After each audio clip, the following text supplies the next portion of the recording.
بسم اللہ الرحمن الرحیم. اس وقت میں پی ٹی آئی کے جلسے کے اندر موجود ہوں. یہاں پر مجھے ایک ایسا کارکن ملا ہے جو 2013 سے اب تک پاکستان مسلم لیگ نون کو سپورٹ کرتا رہا، لیکن آج سے اس نے پاکستان تحریک انصاف میں شمولیت کا اعلان کر دیا. آئیے ان سے بات کرتے ہیں. السلام علیکم بھائی. جی وعلیکم السلام سر. بھائی جان، آپ کب سے مسلم لیگ نون کو سپورٹ میں کر رہے ہیں؟ 2013 سے مسلم لیگ نون کو سپورٹ کر رہا ہوں، لیکن ابھی جو اعلانیہ ہوا ہے لاسٹ ٹائم، جو ایک مراسلہ پیش ہوا ہے اور ہمیشہ سے ہمارے پاکستان میں یہ آتا رہا ہے، آیا وہ نون لیگ کے ساتھ ہو یا کسی بھی حکومت کے ساتھ ہو، وہ آیا غلط ہوتا رہا ہے. ابھی ایک آپ چلتی حکومت کو گرا رہے ہیں وداؤٹ اینی ریزن، آپ پریشرائز ہو کے کر رہے ہیں، تو اس چیز کے خلاف میں بھی کھڑا ہوں پی ٹی آئی کے سپورٹ. سر، آپ کو اتنی دیر کیوں خیال آیا بعد خیال آیا پی ٹی آئی؟ دیکھیں، مجھے یہ خیال پہلے بھی آ سکتا تھا، نہیں آیا. پہلے میں پی ایم ایل این کا سپورٹر تھا، وہاں بھی غلط ہوا تھا، میں اس چیز کو بھی کیٹیگوریکلی کنڈیمڈ کرتا ہوں. اور ابھی جو ہوا ہے اس سے میرا دل بہت دکھا ہے.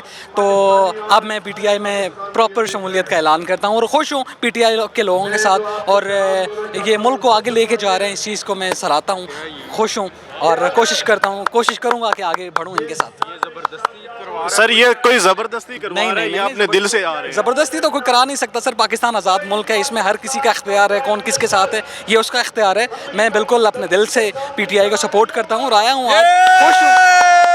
اچھا سر، مجھے یہ بتایا پی ٹی آئی کے کیا مقاصد ہیں، کیا چاہتی ہے پی ٹی آئی؟ سر میں پہلے بتاتا ہوں. سب سے پہلے تو ہم اپنے بھائی کو ویلکم کرتے ہیں پارٹی میں، کیونکہ یہ نون لیگ میں تھے اور انہوں نے ابھی یہ دیکھا کہ انٹرنیشنل رجیم چینج کرنے کی جو کوشش کی گئی، اور آپ دیکھ سکتے ہیں کہ جیسے باہر سے جو ہمیں کہا جاتا ہے کہ جو سب سے بڑے ہمیں آقا مانا جاتا ہے امریکہ کو، اس کے کہنے پہ جو ایک سازش کی گئی، اور ہمارے اندر سے جو میر جعفر اور میر صادق نکلے جیسا کہ پی ڈی ایم کی صورت میں، اور وہ ملے امریکہ کے اس کال پہ لبیک کہتے ہوئے ان لوگوں نے انہیں لبیک کہا اور اس سے بڑا وارم ویلکم کیا، اور اس سازش پر لوگ شامل ہوئے. اور پاکستان میں ایک چلتی حکومت کو، ایک جمہوری حکومت کو، ایک الیکٹڈ گورنمنٹ کو، وہ پاکستان کا پرائم منسٹر تھا کہ جو 5 حلقوں میں جیت کے پاکستان کا پہلا شخص تھا، جو بھٹو 4 سیٹوں پہ الیکشن جیتے تھے اور خان صاحب 5 سیٹوں پہ الیکشن جیت کے ملک کے وزیر اعظم بنے، اور چلتی حکومت کو پاکستان کے سارے جو آئینی ادارے. اچھا سر، آپ نے D G I S P R کی پریس کانفرنس دیکھی ہوگی، انہوں نے کہا کہ سازش نہیں ہوئی، مداخلت ضرور ہوئی ہے. میں اس پہ کل آپ نے دیکھا ہوگا جو ہمارے سارے سوشل میڈیا پہ جو لوگوں نے اس کا مذاق اڑایا ہے کہ جی بیٹا نہیں ہوا لڑکا پیدا ہوا ہے.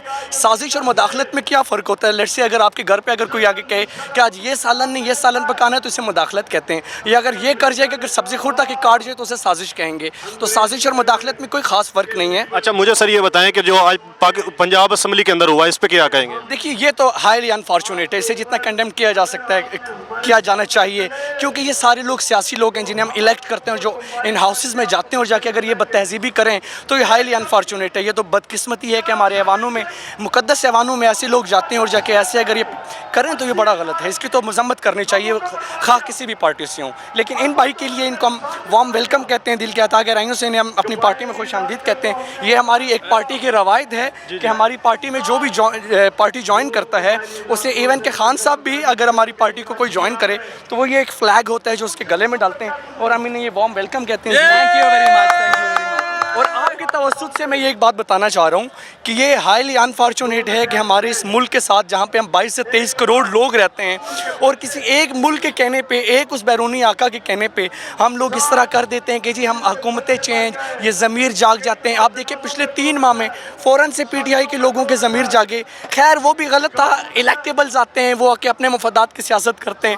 خان نے ان کے مفادات کو کوئی بھی ان کی بات نہیں مانی جو غلط چاہ رہے تھے علیم خان جہانگیر ترین کی صورت میں، لیکن خان تنے تنہا کھڑا رہا. لیکن یہ چیز ایک دیکھنے والی ہے کہ ایک ہسٹوریکل کراؤڈ خان کے ساتھ کھڑا ہوا ہے. سر، یہ عمران خان پہ ایک الزام لگایا جا رہا ہے جو گھڑی کے بارے میں، اس کے میں کیا کہیں گے؟ اس میں کوئی صداقت نہیں ہے، اگر ہے بھی تو کوئی اتنے مسئلے والی بات نہیں ہے. خان صاحب نے اپنے جو بھی ٹیکس دیا تھا ایف بی آر میں، اسے ساری چیزیں ڈکلیئرڈ ہیں، اور توشہ خانہ کا یہ قانون ہے کہ آپ ایک ٹیکس دیتے ہیں، ٹیکس دینے کے بعد وہ آپ کی ملکیت ہو جاتی ہے، اسے آپ بیچ بھی سکتے ہیں، اپنے پاس رکھ سکتے ہیں، اور وہ آپ کی ثوابدید ہے. خان صاحب نے وہ ثوابدیدی اختیارات استعمال کرتے ہوئے اسے اپنی ذات پہ خرچ نہیں کیا. بنی گالا کی جو روڈ تھی اسے حکومتی خرچے پہ نہیں بنوایا، بلکہ توشہ خانہ سے جو وہ گڑی اور ہار کی صورت میں جو رقم ملی اس سے توشہ خانہ وہ اپنی روڈ کی تعمیر